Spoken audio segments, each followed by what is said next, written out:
ओम नमः शिवाय। हर हर महादेव।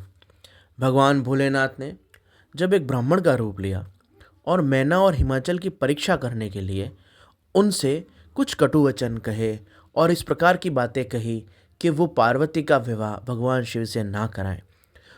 इन सब बातों को सुनने के बाद हिमाचल और मैना का मन परिवर्तन हो गया और हिमाचल से मैना कहने लगी कि हे गिरिराज, मैं अपनी पुत्री का विवाह भगवान शिव से कदापि नहीं करवाऊंगी। अगर मुझे वन में जाना पड़ा तो मैं अपनी पुत्री को लेकर वन में चली जाऊंगी, विष खा लूंगी अथवा आग लगा के मर जाऊंगी, चाहे कुछ भी कर दूंगी, महासागर में डूब जाऊंगी और बेटी को भी डुबा दूंगी, लेकिन अपनी बेटी को मैं किसी भी तरह से उन महादेव को नहीं दूंगी। ऐसा कहकर क्रोध करते हुए, शोक करते हुए मैना कोप भवन में जाकर बैठ गई और अपने गले के वस्त्र, आभूषण, हार आदि को फेंक कर धरती पर मोटे वस्त्र, अशुभ वस्त्र पहनकर बैठ गई। भगवान शिव ने केवल परीक्षा के लिए हिमाचल और मैना के सामने ऐसे वचन कहे थे, परंतु उसका प्रभाव मैना पर बहुत ही विपरीत हुआ। इसलिए फिर भगवान शिव ने सप्तऋषियों को बुलाया और कहा कि आप जाकर पार्वती की माता मैना को समझाइए। जब शिवजी ने ऐसा आदेश दिया तो सप्तऋषि हिमाचल की नगरी में आए। उन्होंने हिमाचल की बहुत सुंदर नगरी को देखा जो रमणीय थी, विशाल द्वारों, महलों से सजी हुई थी। उस अद्भुत नगरी को देखकर सप्तऋषि भी विस्मय में पड़ गए। इतनी सुंदर वो नगरी थी जैसे आकाश में बने हुए रास्ते हों। ऐसी ऊंची जगह वो नगरी बसी हुई थी पर्वतों में, जहाँ बादल भी छू के जाते थे। उस नगरी को देख के ऐसा लगता था जैसे वो आकाश में बसी हुई है। जब हिमाचल ने सप्तऋषियों को आते हुए देखा तो उन्होंने जाकर उन्हें प्रणाम किया, उनका स्वागत सत्कार किया। बड़ी आदर से, बड़ी श्रद्धा से उन्हें वो अपने महल में ले आए और कहने लगे, मेरा गृहस्थाश्रम आज धन्य हो गया भगवान, मेरा गृहस्थाश्रम आज धन्य हो गया। आप जैसे महात्माओं ने मेरे घर में पदार्पण किया, मेरे इस महल में, मेरे इस नगर में आप आए, कितना मेरा सौभाग्य है। उसने उन्हें बैठने के लिए स्वर्ण का सिंहासन दिया, मधुपर्क, अर्घ्य, पाघ्य, नैवेद्य आदि द्वारा उनका स्वागत सत्कार किया और प्रणाम किया। हिमाचल ने कहा कि मैंने कितने पुण्य किए होंगे जो सप्तऋषि मेरे द्वार पे आए, और आपके दर्शन से मुझे संपूर्ण तीर्थों का लाभ हो गया। पूरी धरती के सभी तीर्थ जाने पर जो पुण्य लाभ होता है वो आपके दर्शन मात्र से मैंने प्राप्त कर लिया। फिर भी मैं आपका सेवक हूँ।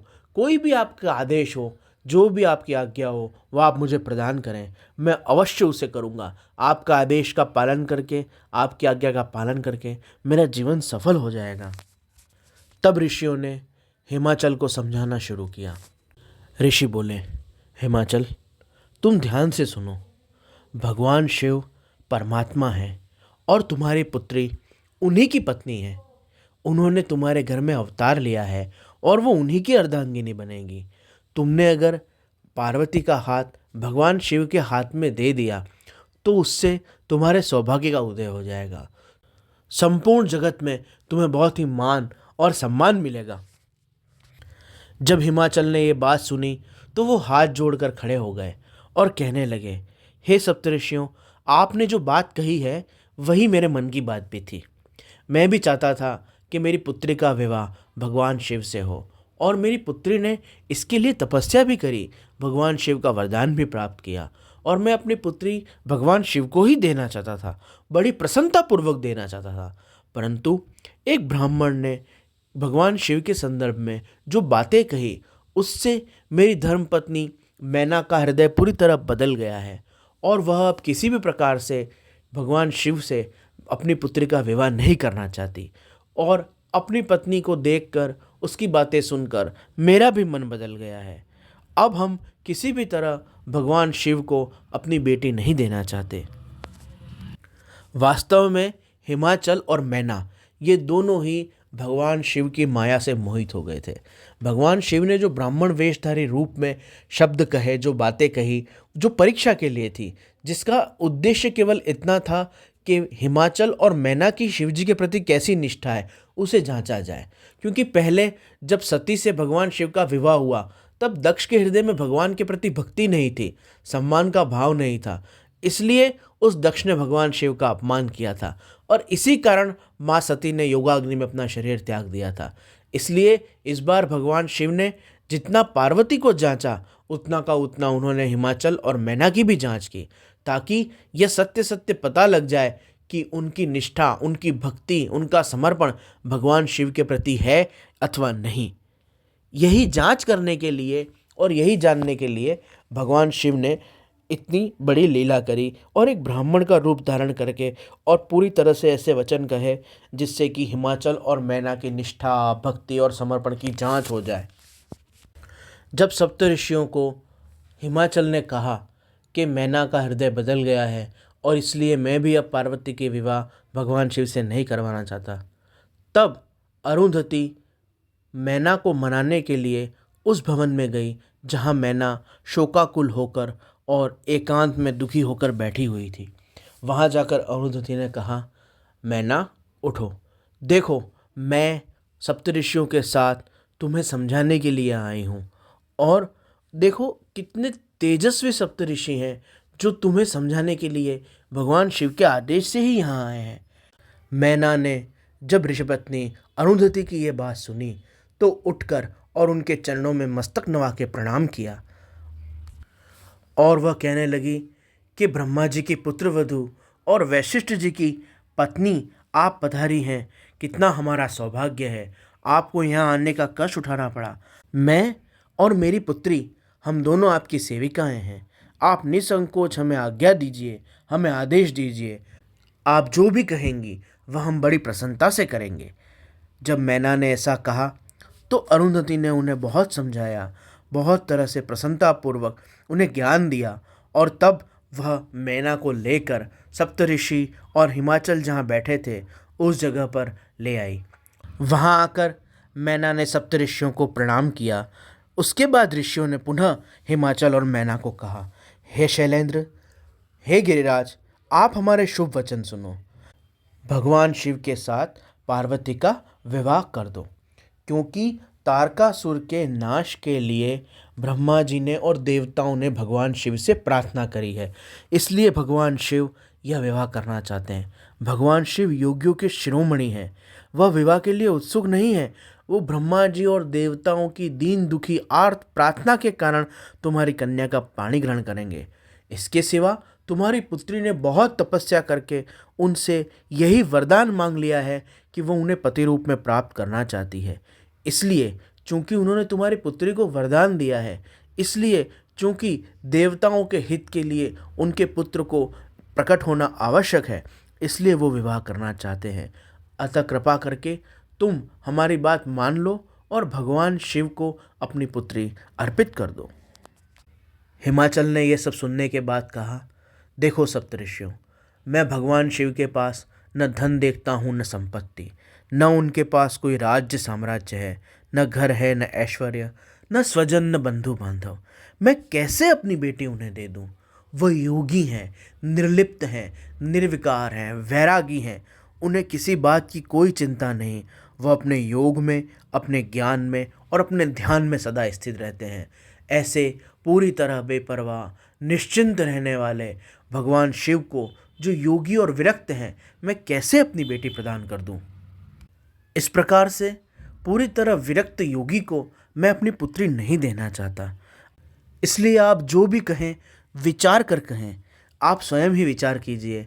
जो पिता किसी भय से, किसी कामना से, लोभ से, मोह से, किसी भी कारण से अयोग्य वर के हाथ में अपनी पुत्री को दे देता है, जहाँ वह पुत्री दुखी होती है, तो ऐसे पिता को नरकवास भुगतना पड़ता है और उसे पुत्री की हत्या का दोष लगता है। जब भी कोई पिता अपनी पुत्री को अयोग्य पति के वहाँ भेज देता है और उसकी पुत्री वहाँ दुखी होती है, तो उस पिता को अपनी पुत्री की हत्या का पाप लगता है। इसलिए मैं अपनी इच्छा से तो अपनी पुत्री कभी भगवान शिव को नहीं दूंगा। आप जो उचित समझें वह विचार कीजिए और उसके बाद वही कीजिए।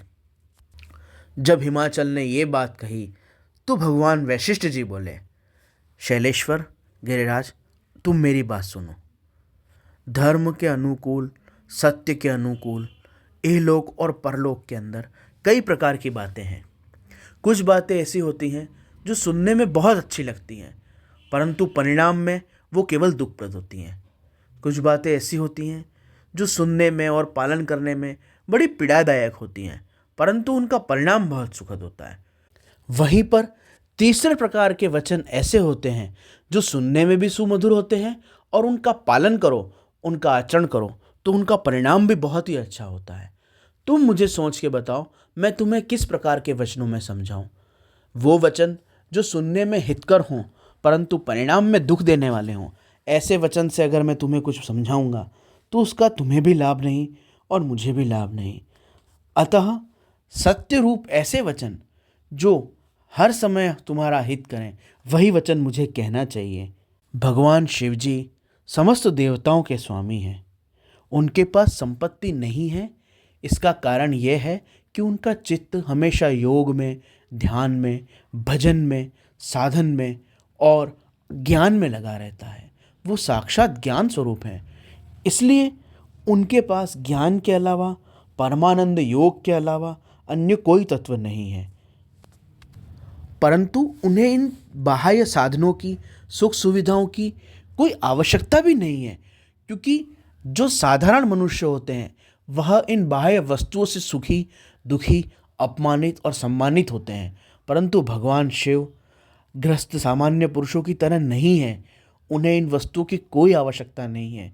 वह संपूर्ण विरक्त होते हुए भी सदा परमानंद में और भगवत भाव में आनंद में रहते हैं, परम तत्व में स्थित रहते हैं, समाधि के आनंद में रहते हैं।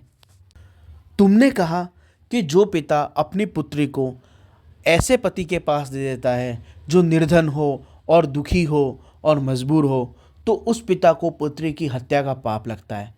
लेकिन हिमाचल, तुम ये कैसे निर्णय पे पहुंच गए कि भगवान शिव निर्धन या दुखी हैं? कुबेर जिनकी किंकर हैं, कुबेर जिनके सेवक हैं, जिनके आदेश पे इधर उधर घूमते हैं और जो अपनी इच्छा मात्र से संपूर्ण सृष्टि का संहार और पालन और पुनर्निर्माण कर सकते हैं, ऐसे भगवान शिव को तुमने निर्धन और मजबूर कैसे मान लिया? वो परमेश्वर हैं। उनकी सत्ता से, उनकी शक्ति से विष्णु पालन कर रहे हैं। ब्रह्मा ने सृष्टि की है और महेश्वर इसका संहार करेंगे। उनको तुम निर्धन कैसे समझ लिए? जिनकी कुबेर सेवा करते हैं, जो संपूर्ण धनपतियों के अधीश्वर हैं, ब्रह्मलोक में निवास करने वाले ब्रह्मा, क्षीर सागर में रहने वाले भगवान विष्णु और ये सारी प्रकृति जिनकी भ्रकुटी विलास से, जिनके आदेश से अपने अपने कामों में लगे हुए हैं, वो भगवान शिव पूरी तरह संपूर्ण जगत के, संपूर्ण संपत्ति के और सुखों के स्वामी हैं। उनकी इन सब चीज़ों में रुचि नहीं है, इसलिए वो विरक्त बैठे रहते हैं। तुम उन्हें नहीं समझ पाए। उनकी सर्वभूता शक्ति से यह शिवा प्रकट हुई हैं। इन्हीं से संपूर्ण संपत्ति की स्वामिनी और प्रदात्री माँ लक्ष्मी प्रकट हुई हैं और उसी से यह ज्ञान की प्रदात्री माँ सरस्वती, जो वाणी और वाक की अधीश्वरी हैं, वो भी प्रकट हुई हैं। यह संपूर्ण शक्तियाँ जो जगत में आप देख रहे हो, वो भगवान शिव की स्वरूपभूता शक्तियाँ हैं। भगवान शिव के सिवा इन शक्तियों का भी कोई अस्तित्व नहीं है। इनमें कोई गति और चेतना नहीं होगी। ऐसे भगवान शिव, जिन्होंने स्वर्ग को और वैकुंठ को लक्ष्मी प्रदान कर रखी है, जगत को और ज्ञानियों को विद्या और ज्ञान प्रदान करने वाली सरस्वती प्रदान कर रखी है, उन भगवान शिव को तुमने निर्धन, दुखी कैसे मान लिया? तुम्हारी यह पुत्री पूर्व में सती के रूप में प्रकट हुई थी। वहाँ पर मूर्ख दक्ष ने जरा भी परवाह नहीं की और भगवान शिव की निंदा कर दी। उससे दुखी होकर इन्होंने योग अग्नि में अपने शरीर को जला दिया था। अब ये पुनः तुम्हारे द्वारा प्रकट हुई हैं और ये भगवान शिव को ही प्राप्त करेंगी। अगर तुम नहीं चाहोगे तो भी ये भगवान शिव को प्राप्त कर ही लेंगी। अतः तुम बीच में व्यर्थ में अपयश के भागी क्यों होते हो? भगवान शिव सती की भस्म चिता को अपने शरीर पर धारण करते हैं और वो इनसे इतना प्रेम करते हैं कि वो सदा उस भस्म को अपने शरीर पर धारण किए रहते हैं। इसलिए भगवान महादेव को अपनी पुत्री का विवाह करवा दो। अगर ये अपने प्रियतम के पास चली जाएंगी तो उसका तुम्हें यश मिलेगा। अगर तुम इसमें बाधा बनोगे तो भी तो ये अपने प्रियतम के पास जाएंगी। भगवान शिव और शिवा एक होंगे, उनका विवाह होगा। तुम केवल बीच में बाधा बन रहे हो और इससे तुम्हें कुछ भी प्राप्त नहीं होगा सिवाय अपयश के। अतः आप समझो और भगवान शिव को अपनी पुत्री का विवाह करवा दो। मैं तुम्हें पूर्व की एक और बात बताता हूँ। जब पार्वती तपस्या कर रही थी तब भगवान शिव ने हमें परीक्षा कहने के लिए कहा था।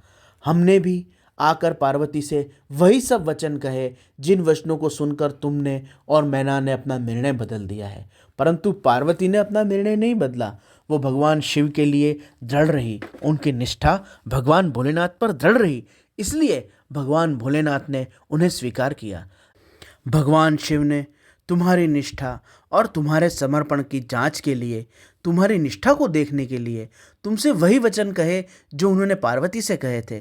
उन्होंने तुमसे वही वचन कहे जो हम सप्त ऋषियों ने पार्वती की परीक्षा के लिए कहे थे। परंतु पार्वती ने तो अपनी पूरी निष्ठा की परीक्षा दी और तुमने अपने मन को और विचारों को बदल लिया। अब जब हमने तुम्हें यह सत्य, यह रहस्य बता दिया है तो तुम अपने विवेक को जागृत करो और पुनः भगवान शिव के प्रति अपनी पुत्री को समर्पित कर दो। तुम्हारी पुत्री पार्वती ने ही भगवान शिव से कहा था, इसलिए भगवान शिव तुम्हारे पास याचना लेकर आए, यह प्रस्ताव लेके आए कि वह पार्वती से पाणी ग्रहण करना चाहते हैं। उन्हीं भगवान शिव ने तुम्हें समझाने के लिए हम सप्तऋषियों को और अनुदति को भी तुम्हारे पास भेजा है। अगर तुम स्वेच्छा से प्रसन्नतापूर्वक अपनी बेटी का विवाह भगवान शिव से करवा दोगे, इससे तुम्हें यश प्राप्त होगा, सम्मान प्राप्त होगा, सब तुम्हारी कीर्ति का गान करेंगे। और अगर तुम मूर्खतावश, अज्ञानवश इसमें बाधा बनोगे तो भी पार्वती भगवान शिव के पास ही जाएंगी और उन दोनों का विवाह अवश्य होगा। अतः आप कृपा करके हमारी बात मान लीजिए। जब भगवान शिव के भक्त अगर कोई प्रतिज्ञा करते हैं तो वो प्रतिज्ञा भी पूरी होकर रहती है। यहाँ तो भगवान शिव ने स्वयं वरदान दे दिया है और प्रतिज्ञा कर ली है, अतः पार्वती और भगवान शिव का विवाह हो के रहेगा। तुम इसमें सहमति देकर अपनी पुत्री को भगवान शिव को देकर और यश प्राप्त करो और दिग्विजय